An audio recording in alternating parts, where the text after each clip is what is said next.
Do they operate the cranes or Good, they're thumbs up. $400,000 a year? Oh, they were saying it's- Good evening. I'm going to call the meeting to order, please. Please stand for the Pledge of Allegiance. I pledge allegiance to the flag of the United States of America and to the republic for which it stands, one nation, under God, indivisible, with liberty and justice for all. Roll call, please. Mayor Gibbons. Here. Councilmember Schaefer. Here. Councilmember Zimmer. Here. Councilmember Jack Here. Councilmember Lizzo is absent. Councilmember McLean. Here. Councilmember Reinecker. Here. Since we have no introductions, recognitions, or presentations today, we're going to move straight to the public hearing. At this time, the council will recess to conduct a public hearing regarding the request for a zoning map amendment from B1 to R5 on the property address as 430 South Clay Avenue. Mr. Hessel, do you wish to enter any exhibits into the record? I do, Mayor. I'd offer as Exhibit 1 an affidavit of publication verifying notice of this public hearing appeared in the St. Louis County. Exhibit 2 is an affidavit of publication indicating the notice of public hearing also appeared in the Webster Kirkwood Times. Exhibit 3 is a list of property owners to whom notice of this hearing has been sent. Exhibit 4 is a viewer map showing the property that is the subject of the public hearing as well as the surrounding properties that received notice. Exhibit 5 is a memorandum from Amy Lowry, Planner 2, to the mayor and council, setting forth the description of the project, the comprehensive plan, downtown master plan, land use and zoning, and the recommendation of the P and Z Commission. Exhibit 6 is the report of the Planning and Zoning Commission dated September 5, 2024, excuse me, in which by a vote of 8-0, the commission recommended approval of a zoning map amendment from B1 to R5 on the property addressed at 430 South Clay Avenue. And Exhibit 7 is the Code of Ordinances of the City of Kirkwood. Thank you. Mr. Hawes, who will present the issue to City Council? That'll be City Planner 2, Amy Lowry.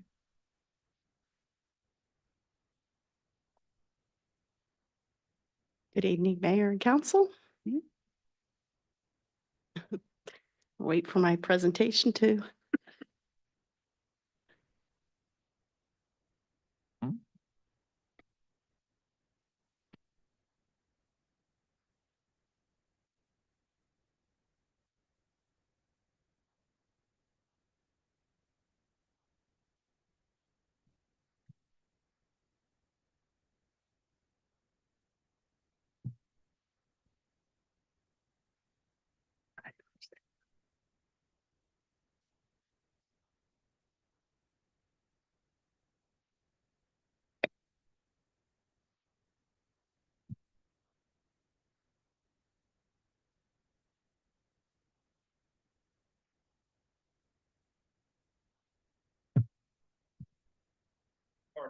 You're too late. There we go. There we go. Okay. Yay. Yay, thank you very much. Okay, so this may look a little familiar because we did deal with a similar rezoning request around the corner. But just to give a little history, this whole block between Clinton on the north and Kirkwood Road on the east, Clay on the west, and Woodbine on the south. The whole block was rezoned B4, which is a planned commercial district in 1968 from R5 multifamily on a request from Southwestern Bell. They were going to construct a division office on the site. That was never built, and they sold the site. So at that time, the zoning standards for B4 were the same as B2. But development was piecemeal on this block from 68 to 1984. At that time, the P and Z recommended that all parcels that weren't being used commercially be rezoned back to residential. That didn't happen because the Woodbine Center was proposed shortly thereafter, which is on the east side of this block, and it was completed in 1986. And I will go into depth a little bit more about why this particular parcel ended up B1 in a couple of more slides. So as I said, the lot in question is at 430 South Clay. It's on the east side of the block. and it is west of the Woodbine Center. It's north of two condo projects, and then it's immediately south of a number of single-family residences, which are now being used as businesses. So with this particular lot, it contains a single-family home that was built in 1942, and it was used as a residence up till 1981. And there was a request at that time to change the B4 zoning to R5 multifamily because the owner wanted to add a third floor studio apartment. It was being used at that time as a non-conforming residential duplex. In 1994, Thomas Veraldi applied to rezone the property to B1 to house his dental practice on the first floor and office space on the second floor. And the Planning and Zoning Commission at that time felt that B1 was more appropriate than all of the B4 that was north of this for this primarily residential area. And the subcommittee at that point said that they thought the B4 zoning was inappropriate. And so these are some photos of the site or the house that's there. It's about a 2.5-story house. And there it is from the back.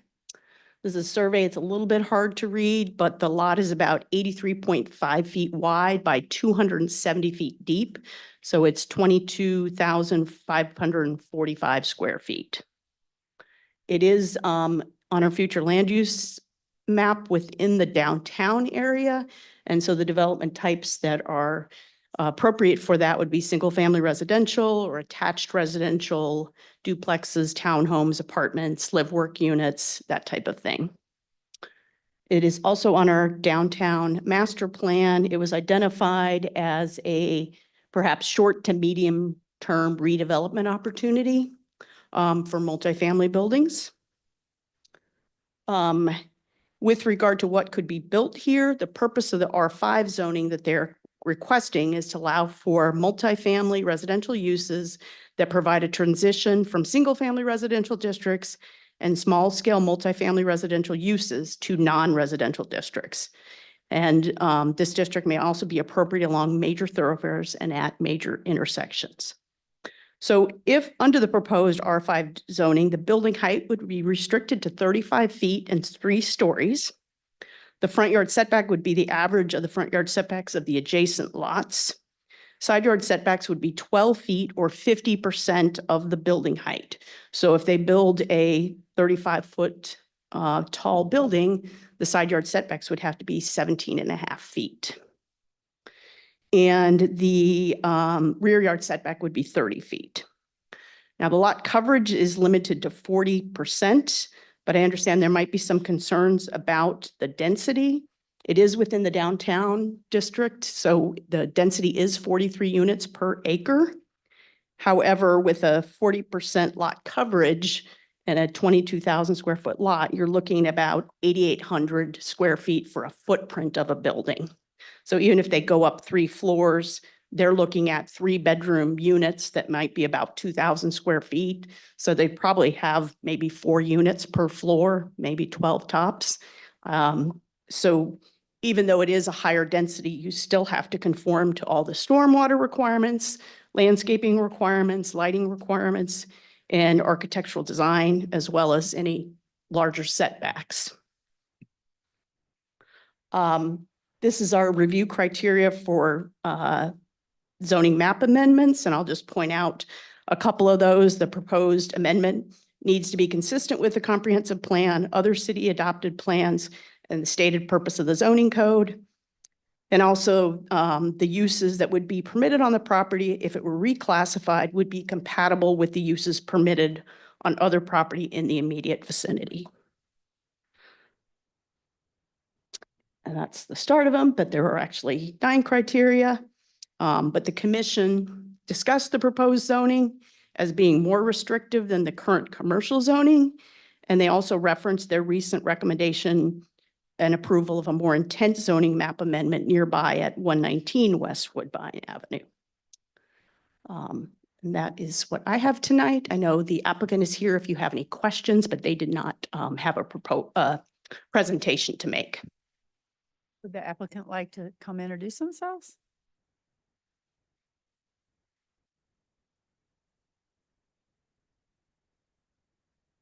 Welcome.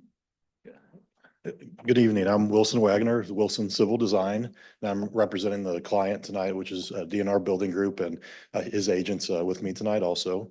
And so on this particular project, we're looking at doing, at this early stage, we're looking at doing 8 townhouse units connected with garages. That's what we're planning right now. We're working on the architectural design. And we ended up doing we're gonna do a condo lot split also and sell the units individually. So, any questions for me? Well, we'll go into questions now. Council? I have a Okay. question that's been more towards Amy, is, if there's 8 units, what's the parking requirement here? The parking requirement for the downtown is 1.5 parking spaces per unit. Could it do 3-bedroom units? That's what I understand, but Wilson may have. So my concern would be the parking issue. With 3-bedroom units, you're gonna have more than 1.5 cars per unit. And I mean, that's up to them, but I think generally you're probably looking at 2-car garages. Just from the market, I don't think would sustain one and a for half. clarification, they would have to follow all the other setbacks, meaning the side yard, you said, the rear yard, Mhm. The lot, or the square footage. Yep, lot coverage, That's what yes, limits it to realistically to something less than 22. yes. Oh, thank you, Liz. What other questions? Right now. Councilmember, Any comments from the neighbors objecting to it or? I didn't have any specific comments objecting to it. There was a neighbor that wrote to council with some questions that I did answer, and I know they were not going to be able to be here tonight, but I don't know that they wrote any kind of objections to. we may have some public comments that will happen after we're finished with. We the did not have any questions. public comments before planning and zoning. Mark stole the thunder. Okay. I guess we don't have any more questions. Thank you very much. Thank you for having us. Thank you. Thank you. Okay, now we will move into public comments. Public comments on this public hearing. Yes. Jessica, do we have anyone wanting to speak on this? Mayor and council, there are no requests for comment at this time. Oh, okay, good. All righty. Then if there's no more questions or anything, then we will close this public hearing. The bill will be on the October 17th council meeting agenda for first reading consideration. Thank you. Now we will move into general, I'm going to call them general public comments. go. Do we have anyone? Oh, do you want me to read that statement? Yes. All right. Right. The public comments portion of the meeting is an opportunity for the city council to listen to comments from citizens. It is not a question and answer session, and the city council will not respond to comments or answer questions during this period. The mayor may refer any matter brought up to the city council to the chief administrative officer or city clerk if action is needed. Jessica, you have some comments, I believe, or cards written, right? Yes, we do, Mayor and council. We have a comment or a request for comment from Wallace Ward. Our good friend, come on up. Oh, okay. It's harmless. Wallace Ward, 300 Altus Place. And good evening. I've just got 3 subjects I want to touch on very quickly here. The most urgent one for me is regarding the traffic safety at Robinson Elementary School. For better than 15 years, I've been pushing to enhance the safety down there because it's a high north-south traffic road and it borders the junior college there, which makes it even more hazardous. As a matter of fact, we had an accident there the day before school opened this year, right in front of the school. A couple of concerns for me. One, we've taken down the digital speed sign there, which was obscured anyway by trees, and the standard placard sign is also, hidden by trees. But I guess for me, the biggest concern that I have is that we've never developed a standard for school district safety. what those speeding, what should it look like?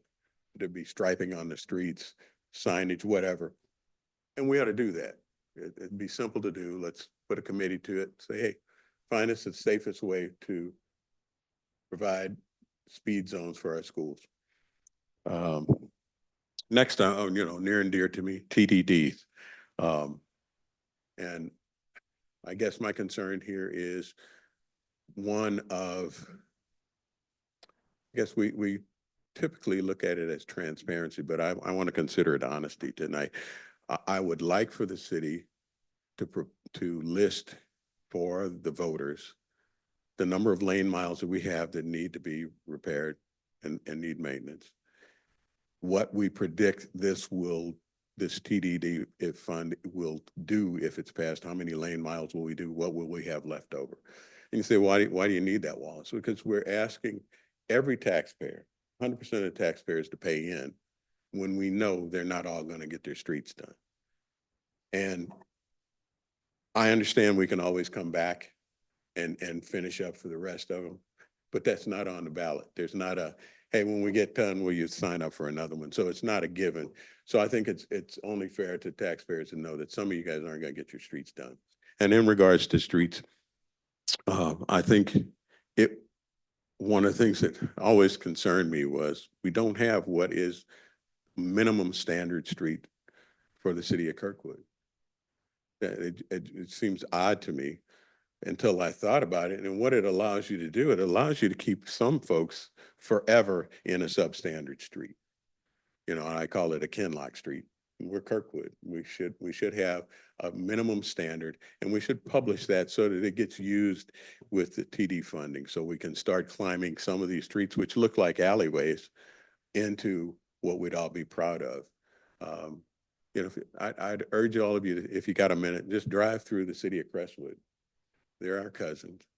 Fraction of the lane miles that we have, a fraction of the budget that we have. But you won't find any streets that look as bad as ours. And last but not least, we had recognition for a valiant effort by a police officer here in Kirkwood involving a firearm. And I can't think of a better time than now, or in the very immediate future, to have that conversation about the promised enhanced benefit package for our police officers. He took a chance, and every day they put that equipment on and get in a car, they're exposing themselves to life-threatening circumstances. Let's give them the benefits that are commensurate with the service that they give us. Thank Thank you, you. Mr. Ward.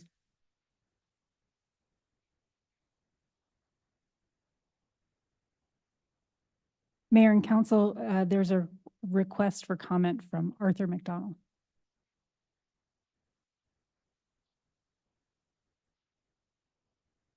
Greetings, Mayor Givens and Council, and Art McDonald, 598 North Taylor.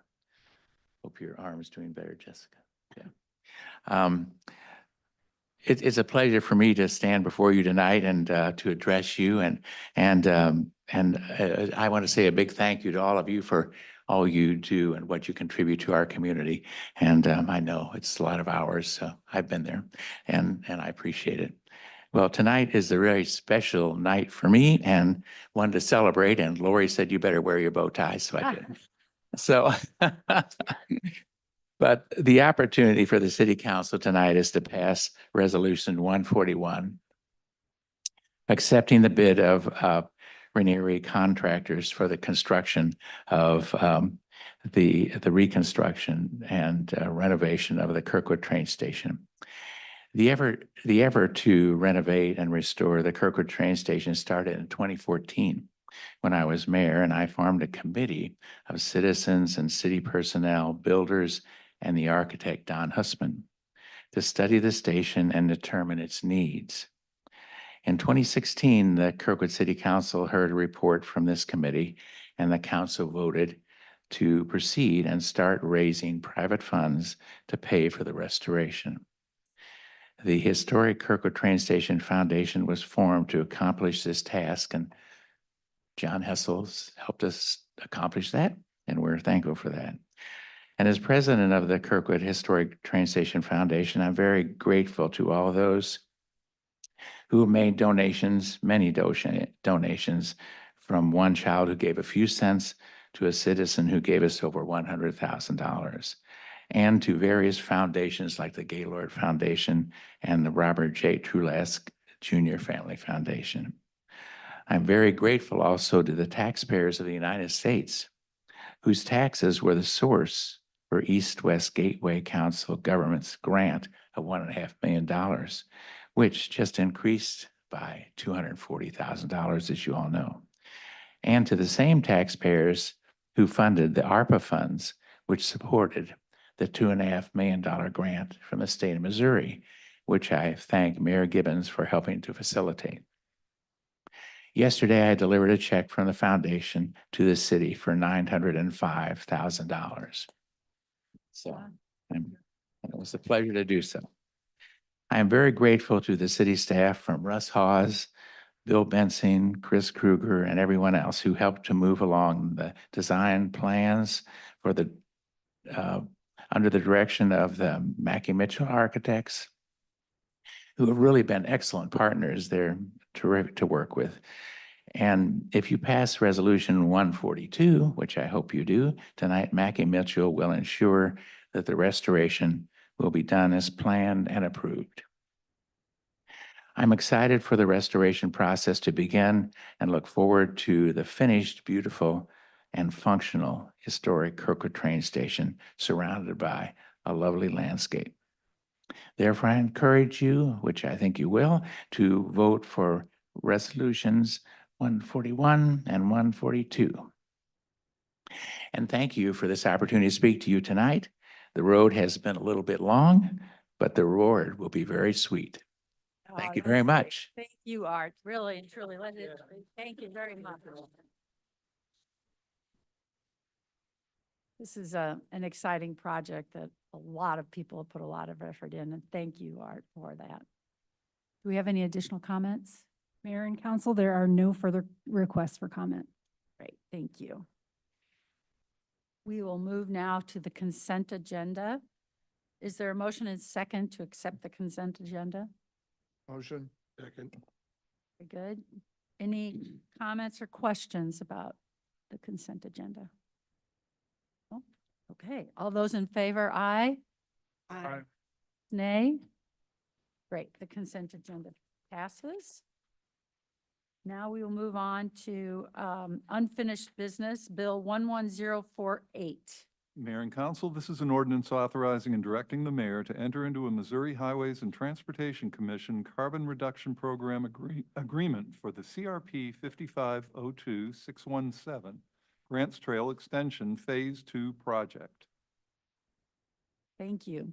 Are there any questions or comments?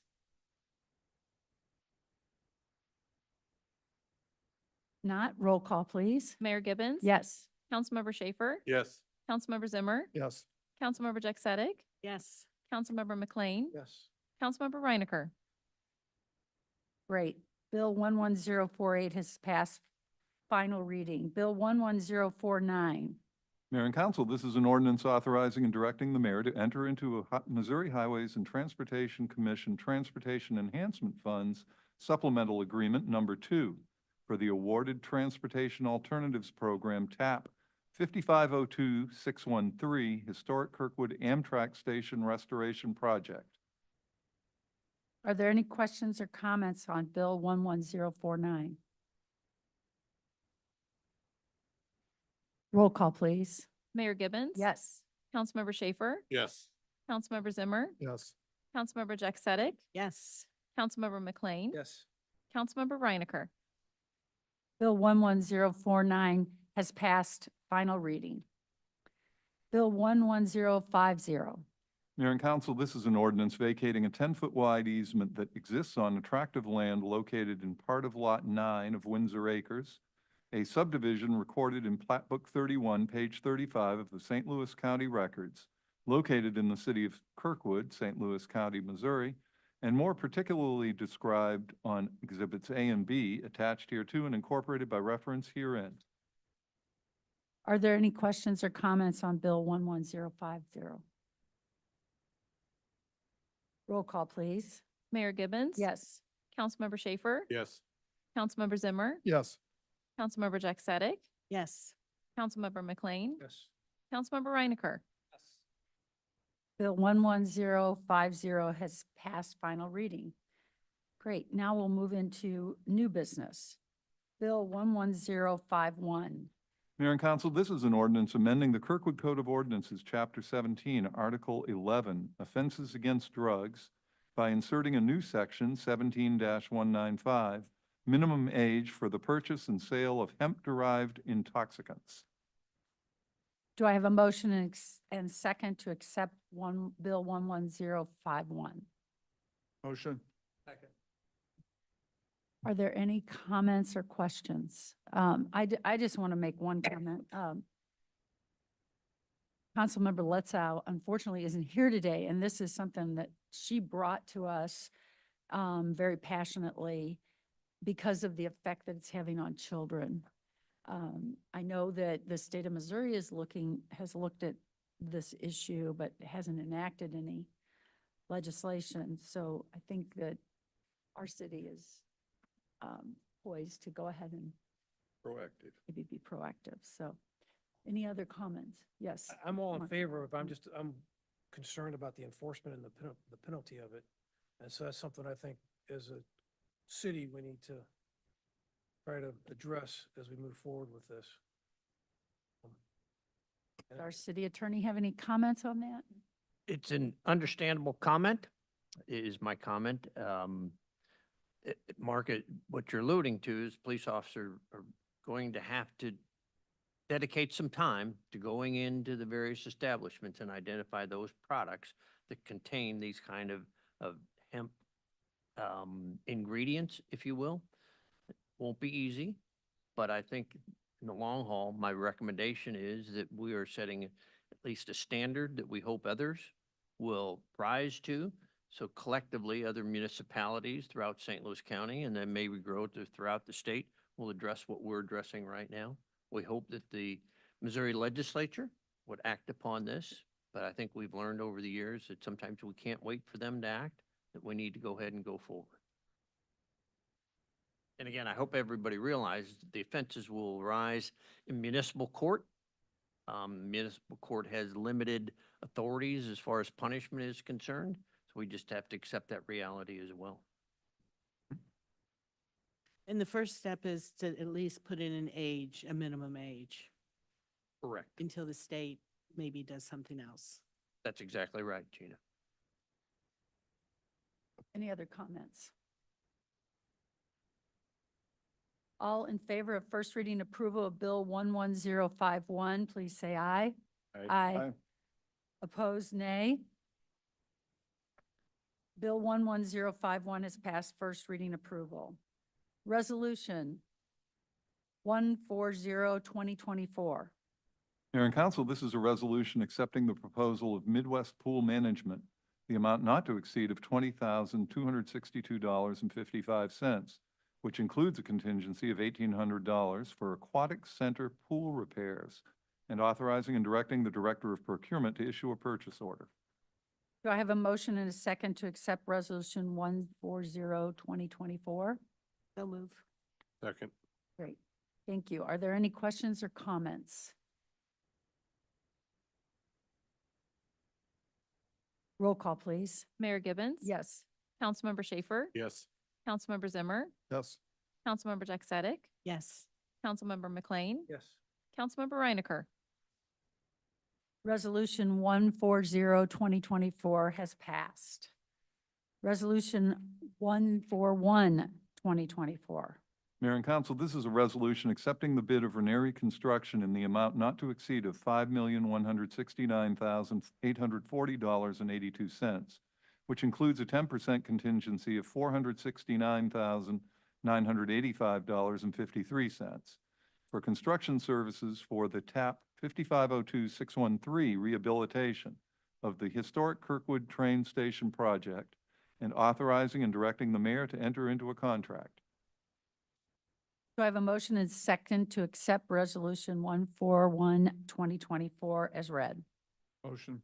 Second. Very good. Any discussion? Yes, Yeah, Councilmember Veronica. Who can answer this, but is this what we budgeted, or is this what the estimate we thought it would cost? It's within our budget. That is correct. It's right in line with what we budgeted, correct? 4.5. So what it is, 4.5 million.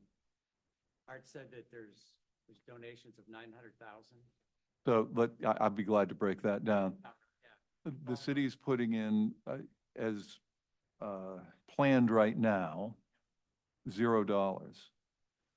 The funding, I mean, we have to front money, so there is money that goes in, but it gets reimbursed. The foundation is supplying in the range of $1 million. They have 905,000 delivered to the city this week. There are still some matching grants they have with the Gaylord Foundation, I believe the Trulowski Foundation as well. So we'll receive some funding there. There's also a federal grant of $1.74 million and a state grant of $2.5 million. So the net output of the city after being reimbursed for this project, if it stays within the budget as it is right now, is $0.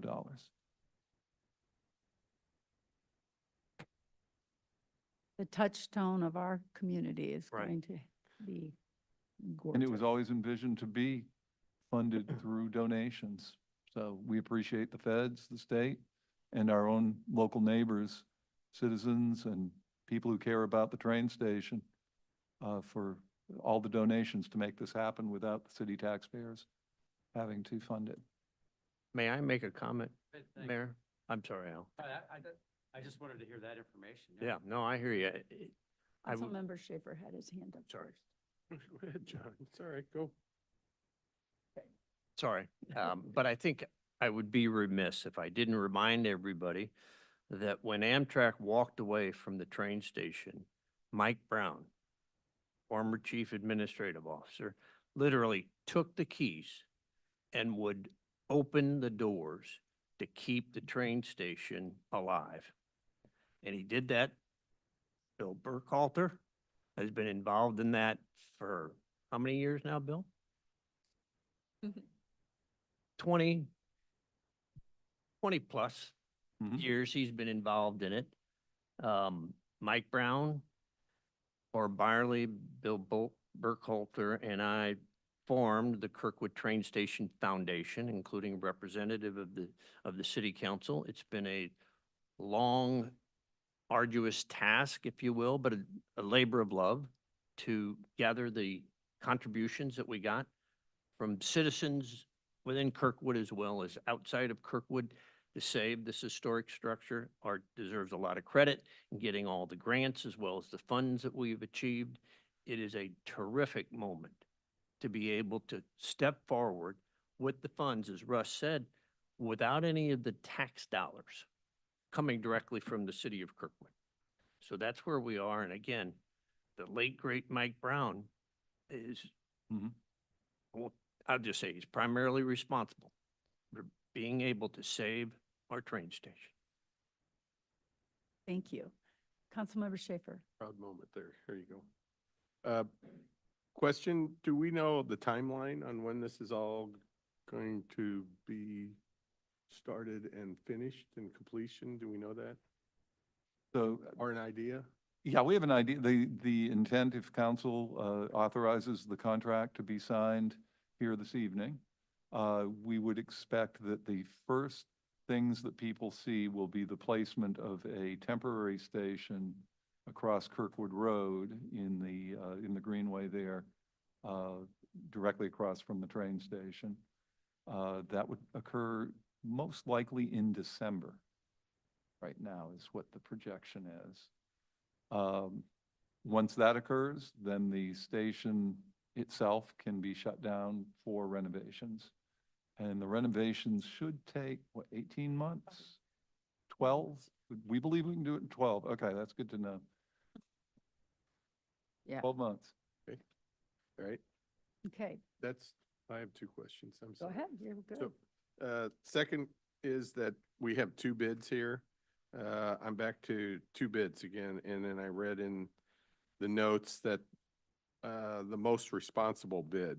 So my question is, how did we, I'm not disputing the price or the company. I'm just asking, how did we get with the responsible bid? And there's just two bids. So, It went through the standard vetting process that all of our bids do through the procurement department. This bid also has to be approved by MoDOT because it involves federal funding. So it went through extra vetting.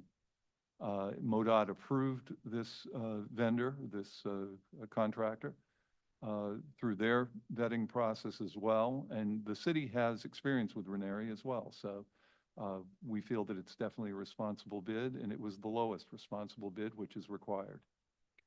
thank you. Mhm. Any additional comments? There's a lot of chatter over here. No comments? Guys, not me. Okay. Roll call, please. Mayor Gibbons? Yes. Councilmember Schaefer? Yes. Councilmember Zimmer? Yes. Councilmember Jack Sadek? Yes. Councilmember McLean? Yes. Councilmember Reinecker? Resolution 141, 2024 has passed. It's exciting. Yeah, that is exciting. I think we should clap.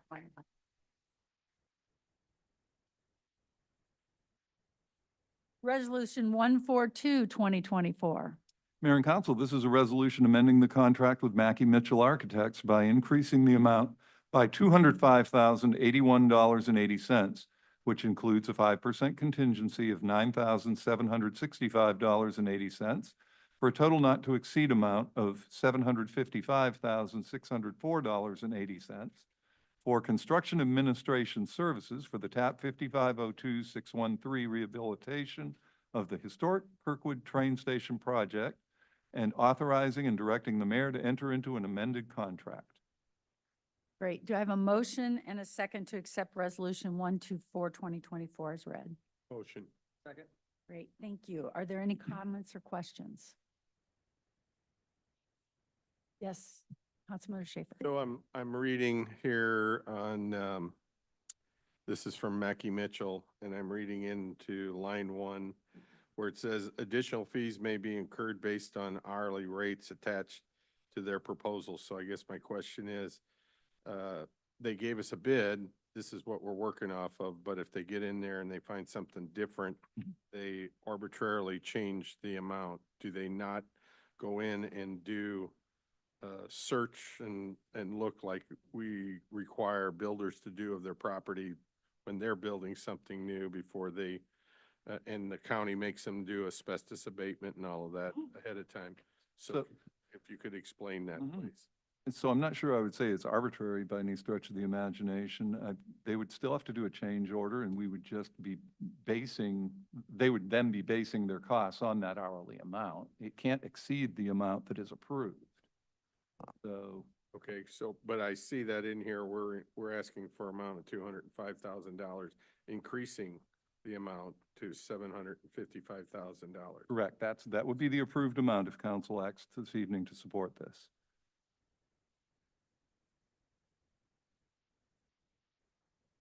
I would also note for the council that we will have an owner's representative overseeing this project.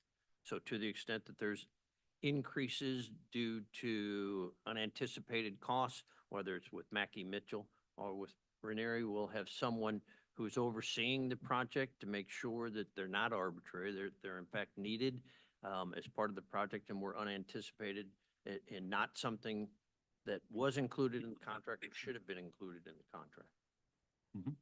God, will that person be a city employee or do we hire somebody? No, we hire somebody.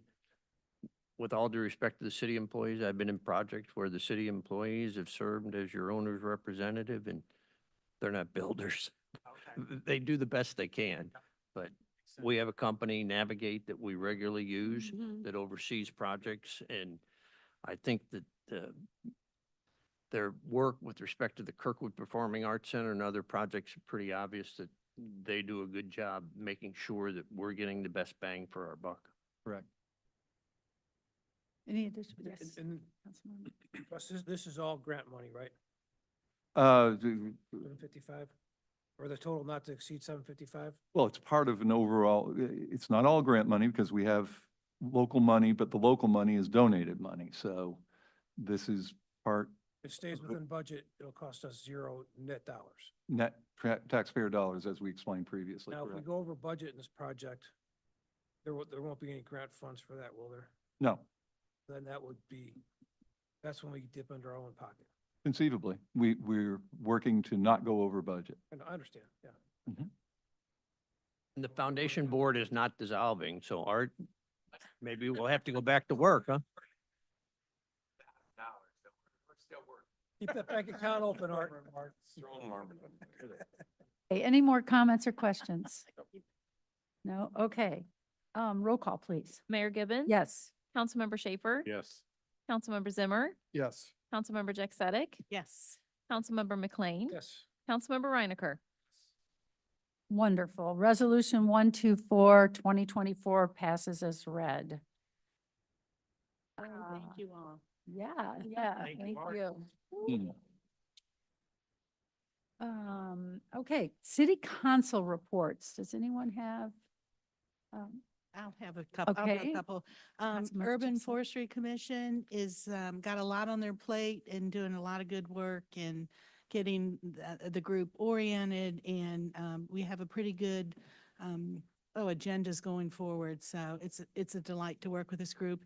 And Liz has formed and you might want to Go ahead, more go about ahead.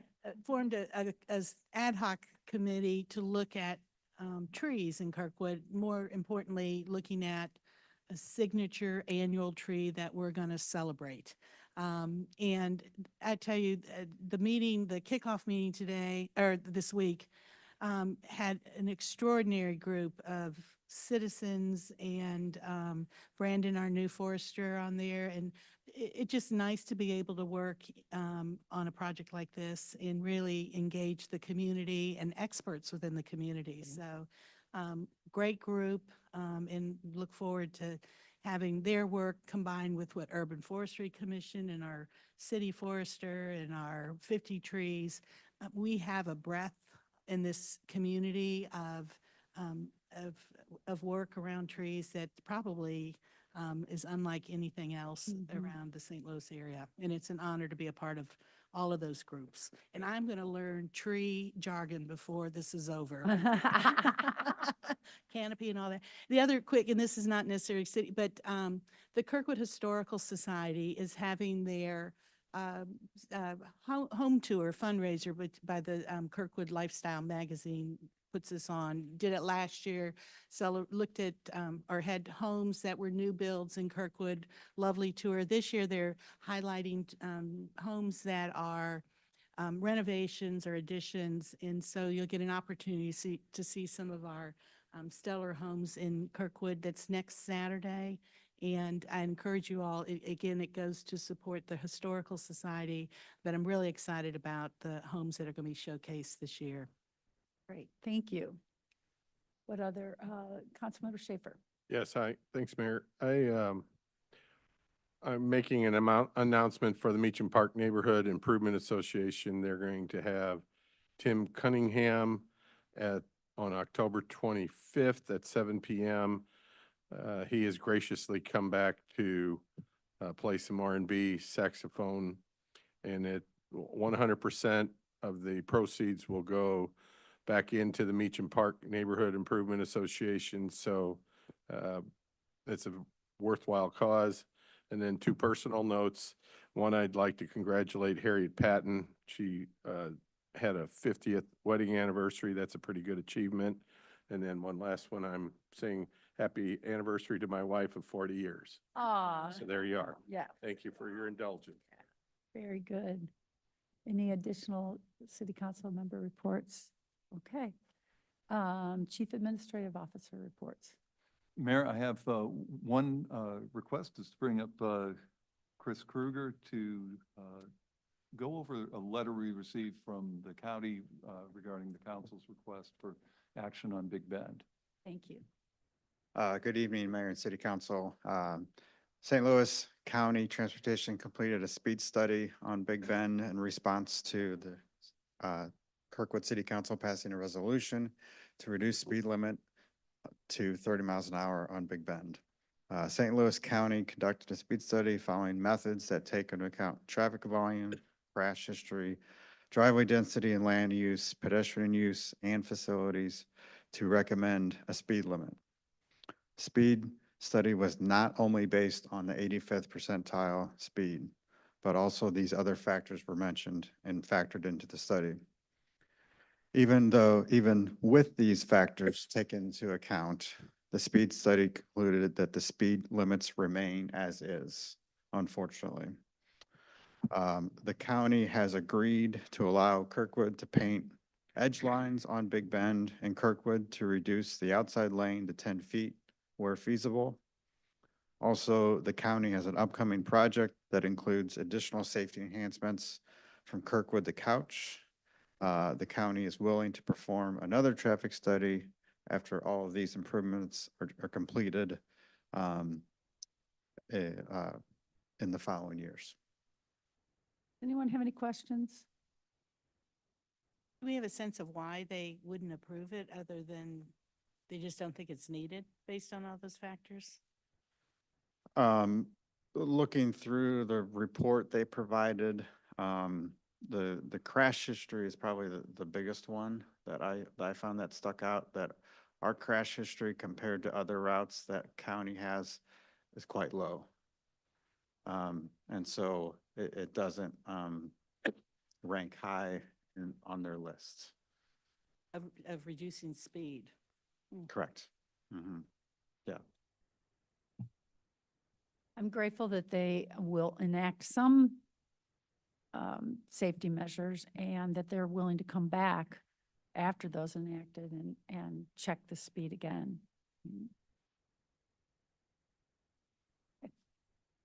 Great. Thank you.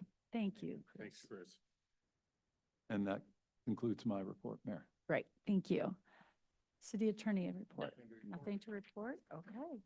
Then City Clerk report. Yes, Your Honor. I have a couple things to report on. First is the report of the October 2nd, 2024 meeting of the Planning and Zoning Commission. The following action was taken.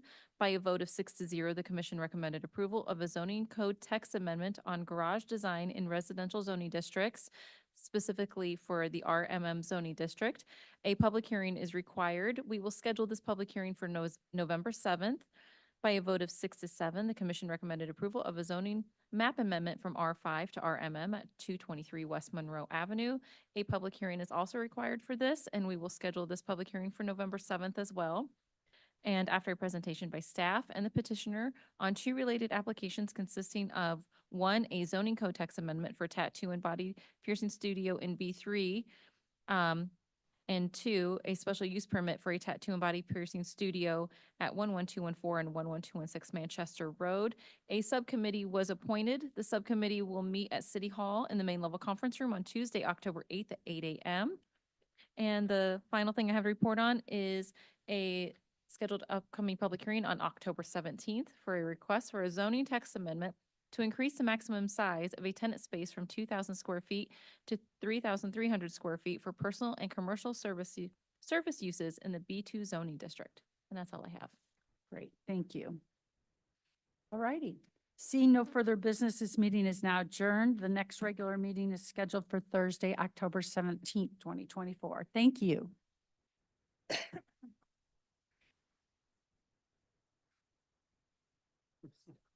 I said that before.